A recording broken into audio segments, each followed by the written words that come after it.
भाई साहब क्या गाना आया है खेसारी भैया का। खेसारी भैया के जितना भी फैन ये वीडियो को देख रहे हैं कृपया वो जाग जाएं। आज जो सॉन्ग रिलीज हुआ है बाबू के बाबू, क्या भाई साहब क्या गाना है।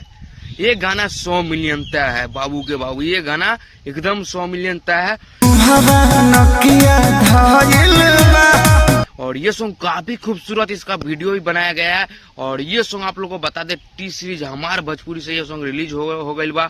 और दोस्तों आप लोगों को बता दे ये सॉन्ग को गाए खेसारी लाल यादव एंड इसमें एक्ट्रेस जो हीरोइनी है जो अलीशा पांडे जी, काफी खूबसूरत ये सॉन्ग। और दोस्तों आप लोग से विनती है कि इसका ये सॉन्ग का टीजर जो आया था बाबू के बाबू, ये सॉन्ग का टीजर भी ट्रेंड कर रहा है। 6 से 7 नंबर पे ये सॉन्ग का टीजर भी ट्रेंड कर रहा है। और ये गाना तो आज तो गर्दा उड़ने वाला। तो आप लोग से विनती है कि जाइए गाना को प्यार दोबारा अवश्य दीजिए और ढेर सारा शेयर कीजिए, अपना खेसारी भैया को प्यार दीजिए। तो ये वीडियो आप लोग को कैसा लगा कमेंट करके बताइए।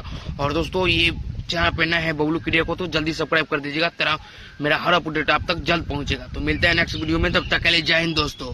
प्यार के हाथों फाया जे कहना कबूल हो सुन रे।